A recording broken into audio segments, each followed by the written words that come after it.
Hello, আমার কড়াই গরম হয়ে গেছে। এখন আমি দেবো সরষের তেল। আজকে আমি অন্যভাবে চিকেন বানাবো। অনেকেই জানো, আবার অনেকে জানো না। বেশি 90% তো সবাই জানো। তেল বেশি দেবো না আমি। তেল গরম হয়ে গেছে, এখন আমি দেবো পেঁয়াজ কুচি।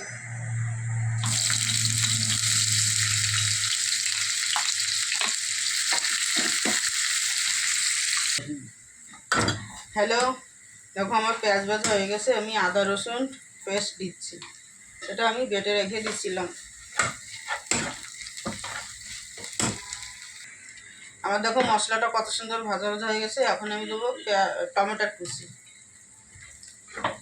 টমেটোটা আমি বেশি দিচ্ছি না, একটাই দিচ্ছি টমেটো। এবার আমি দিচ্ছি দেখো চিকেন। তোমরা সবাই ভাবছো এতে জিরে ধনে লঙ্কা নুন না দিয়ে আগে চিকেনই দিচ্ছে। এটা আমার অন্য স্টাইলের রান্না। চিকেনই তো দেখো এক কড়াই হয়ে গেছে। তারপর দেবো দেখো আলু। আমি আলুর ছিলকা ফেলিনি। আর এখানে না কেউ আলু দেয় না চিকেনে। আমার তো খুব ভালো লাগে আলু খেতে, এই জন্য আমি আলু দিচ্ছি। এবার এটাকে আমি ভালো করে কষাবো। কড়াই ছোটো হয়ে গেছে আর মাংস বড় বেশি হয়ে গেছে, এই জন্য একটু কষাতে দিলে অসুবিধা হচ্ছে। এটাকে আমি ভালো করে কষিয়ে নেব।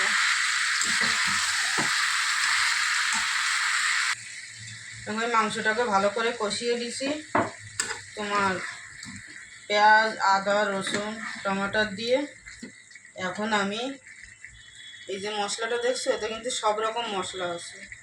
নুন হলুদ, তারপর তোমার ধনে পাউডার জিরে পাউডার গরম মশলা পাউডার লাল মির্চি মানে শুকনো লঙ্কা সব কিছু আছে।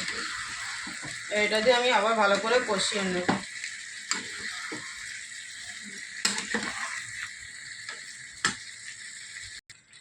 গ্যাস কম করে আমি এখন এই যে ঢাকনা লাগিয়ে দিলাম, ঢাকনা দিয়ে দিলাম। এখন আমি ঢাকনাটা খুলে দেখবো। দেখো আমার চিকেনটা কিন্তু নরম হয়ে গেছে, মাংসটা একদম দেখো নরম হয়ে গেছে। এখন আমি একটা একটা জিনিস দেবো। দেখো এই যে গ্রিনটা দেখছো, এই যে এটা আছে ধনে পাতা।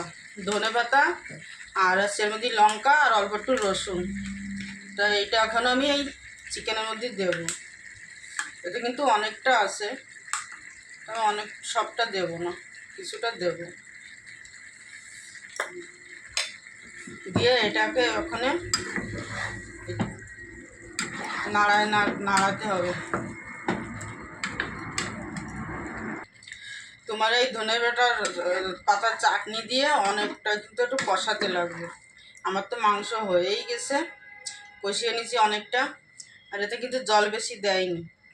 আর হচ্ছে আমি একটু গরম মশলা দেবো, এই যে আধা চামচ। যেহেতু আগে আমি অল্প দিয়েছি, এই জন্যই এখন আমি আবার অল্প দিচ্ছি গরম মশলা। এই চিকেনটা কিন্তু বেশি ঝোল হয় না, শুকনো শুকনো হয়। আর খেতে কিন্তু এত টেস্টি, একবার তোমরাও ঘরে বানাইয়ে খেতে পারো। আমার দেখো ধনের পাতা চাটনি দিয়ে চিকেন বানানো হয়ে গেছে। গ্রিন বলতে পারো সবুজ বলতে পারো, কিন্তু এই চিকেনটা খেতে এত টেস্টি হয়েছে। যদি একবার কেউ বানায় খাও, বানিয়ে খেয়ে দেখো কেমন লাগে। আর আমি উপর দিয়ে একটু ঘি দেবো। তো এটা যদি কেউ যদি ঘরে একবার বানিয়ে খেতে চাও তো খেয়ে দেখো, খুব ভালো লাগে, টেস্টি লাগে।